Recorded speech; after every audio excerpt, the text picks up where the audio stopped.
I'm with the Southern Ohio PGA. It's PGA Free Lesson Month. Get out and see your PGA professional today. The month of May is PGA Free Lesson Month, presented by Nike, the Golf Channel, and Golf Digest right here on Academy Live. And it's time for our 10-minute free lesson in 2 segments. And welcome Rick Friedberg to the show. It's a pleasure to have you. Hello. You are our lucky viewer. Do you feel lucky right now? Yeah. A little nervous? Yes. No, come on. Don't want to shank one on there. No, I'll tell you what, I'm going to be standing over there. I don't want you to shank one either. All right, Don, I know you guys had a chance. We cheated a little bit. We had a chance to chat before the show, but not much. What do you guys, where do you start? Well, I always start with ask the golfer to give me a synopsis of his golfing history, and in terms of any lessons that you've had, what you're working on presently, and what your problems are. And you told me that your biggest problem is you tend to chunk the ball a lot. And when you get into chunks, you're in big trouble. Because the worst shot in golf is a chunk because the ball doesn't go very far. My motto is thin to win. Thins go farther and straighter, and they're the best misses you can have because they get closer to the green. And the other bad thing about chunking is it's really tough on the joints and ligaments, and you can actually hurt yourself. So you got to get rid of the chunk. So how about taking a few swings and let me see what it looks like, and we'll see where we go from there.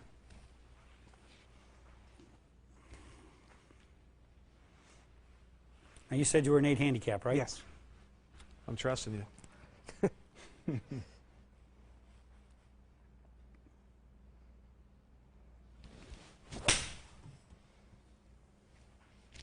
Not bad action, Don. Real good. And I know you were pleased when you saw his grip. You're like, oh, thank God he's got a good grip. Yep. I mean, we got a lot of good things here. Originally, I was told he was a 17, and when I saw the grip, I said, wow. And then I saw him making a few practice swings before we came to this segment, and I said, whoa, if he's a 17, man, I want him on my team. Okay. Couple points. I think I also heard you say earlier that you basically swing standard equipment, length, light, a whole bit. All right. I think we can start right there. I'm really, really big on club fitting. Basically because I have unusual fittings for myself. I'm 5'9", but I have a 35-inch sleeve, which is the average length of a man 6'2" or taller. And so my clubs are all extremely flat, and in many cases shorter than standard. Because if I play normal clubs, the toes up in the air, heel hits the ground. Now, a lot of people believe that if a heel hits the ground, it's always going to tumble forward and cause a hook, but that's not correct. The truth when you're playing off of tight fairways, it can actually bounce and go open and hit balls to the right, too. But the point is you're hitting the ground. It slows the club up, messes the whole thing up. So you got to be really careful about making sure your lie angles are correct. And I do a lot of work with a guy named Mike Obarski of Espen Golf. And Nike sends DJ and I great clubs, but in the end, Mike always fits us. And sometimes as much as a ½ degree in lie angle can make a big difference on how the ball, on its launch angle, and that it holds its flight pattern and not starts to hook too much or block too much. And so if you're swinging standard set equipment, and would you say you were 5'7"? Not even on a good day. Okay, 5'5". I was trying to be. He's well, on you the look platform. 5'7". You're on the platform. But the point is I don't think there's any way that it's it would be highly unlikely that standard lie equipment is going to be even close to what you need. And so right there, it is one of your biggest problems. So I check the length of the clubs and the lie angles as your first thing you got to do when you get back. Secondly, I think, again, if you're chunking the ball a lot, as we said in an earlier segment, most golfers have been taught to hit down on the ball. Now, I asked you that, do you really think about hitting down? You said you don't. And what I actually said to Jerry when I saw your swing was you get through the ball pretty good. But just in case you don't, I think I'd stop by stressing with you that you want to swing up to your finish. You want to think about clipping the ball off the ground.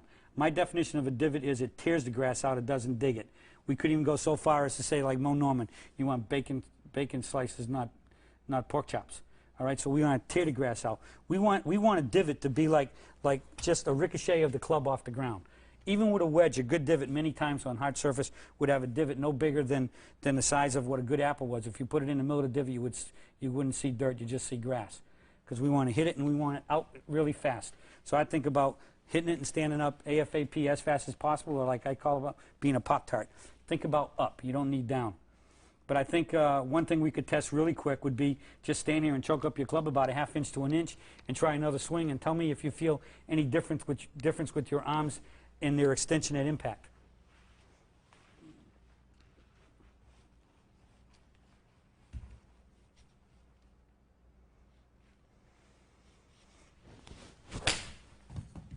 Yeah. What'd you feel different? It felt like the club wanted, I mean, there was some freedom and the club wanted to pull down and Thank you. just hit the ball. So what does that tell you? If the club is pulling down, that means you've got room for your arms to straighten up now. If your arms are straightening, that means you're lengthening your string, so to speak, and the rock and string issue of centrifugal force, which means if it's getting longer, it's traveling farther. And most importantly, when your arms are stretching out, they're going to be able to rotate better and faster and fuller and free you up to the top of the swing. So that would be my clue that your first issue should be length and lie angle. And I think your swing is pretty good. And you just with what the swing you have and swinging up, you should get down to 2 or 3. And we're going to be back with part 2 of the lesson in just a minute. We're not done yet. We got another whole half of this yet. And we can probably hit some during the commercial here. But as we head to break, I'd like to solicit your videos. Please send them to the Oppenheimer Fund's coaching tips at 7580 Commerce Center Drive, Orlando, Florida 3. Lesson. Welcome back to Academy Live, and it's time to continue our free lesson. And with that, I'm going to turn it back over to Don Trahan. Okay, Rick, again, as we were talking in the outset here, you brought up the fact, and again, Jerry brought it up too, that today's emphasis on hitting the ball longer is again capitalized with making clubs longer. But as you said, from the time you were a little kid, clubs always seemed too long. Well, again, you're not any taller than you were 10 years ago, and neither am I. In fact, I'm probably shorter. But the point is, clubs have been getting longer as succeeding generations get taller, but us shorter folks don't have the problem that our clubs are too long.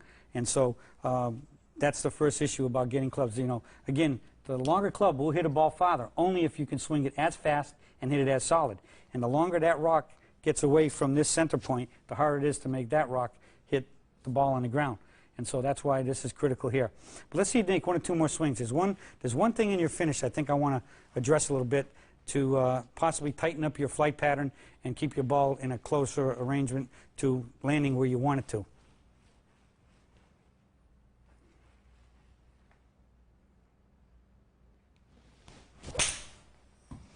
Okay, for the most part, you're fairly close to 3/4 backswing, which is I like. But I think what's hurting your follow through is that you're coming through and you're starting to allow too much rotation in your shoulders to the left. Now again, if I stand here and I toss a ball straight forward, how far do I have to just move my hand this way for that ball at 6 feet to already be as much as a foot farther left? Just a little bit. Just a teeny bit. But we're hitting golf balls as far as from 10-yard chip shots to 250, 300-yard drives. So I'd like you to tighten up your finish. I'd like to see that when you hit the ball, as we said earlier, you go in the catcher's mitt back here and up the tree with your left arm over your toes.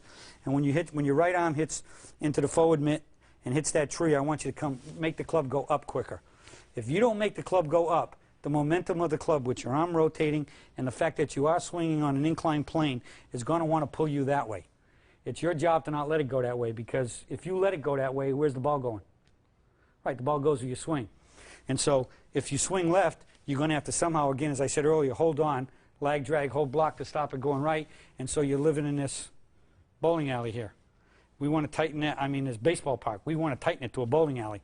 So hit that tree and make the club go up and finish over the center of your shoulder where the club is coming, and your hands and the club are right just missing your left ear, and you're finishing straight up here, so you have an equilateral triangle here where your elbows are horizontal to the ground.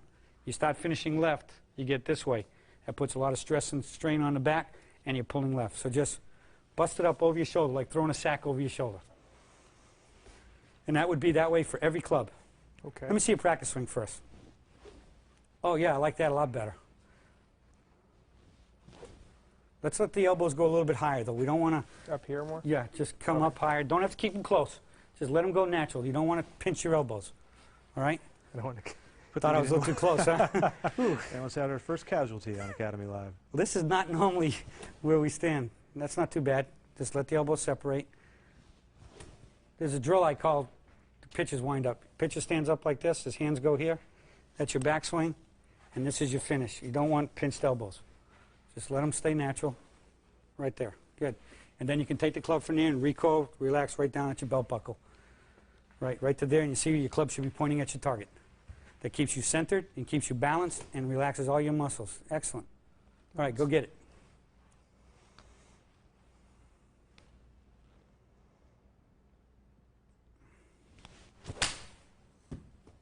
How did that feel? See how square you are? Pretty good. You're dead square to your target, and your eyes and club are pointing right at the flag. So Sounds like it was going to be straight. Thank you. That's what you want. The more you bleed this way, the more your ball's going to go that way till you stop it. And when you hold on, yeah, you opened up. You've gone from door 3 over here on the left, and too often we go right past door 2 and end up hitting them through door 1. I want to ask you some more about that when we come back. Right now, it's time to bid you farewell. Thanks for taking part. Thank you. We appreciate it. Thanks, Thank man. you. Rick Friedberg, the Papa John's franchisee from South Florida. He has now had his free 10-minute lesson. Yeah, you can exit stage, sure. We'll be back with your calls when we come back on Academy Live. Stay with us.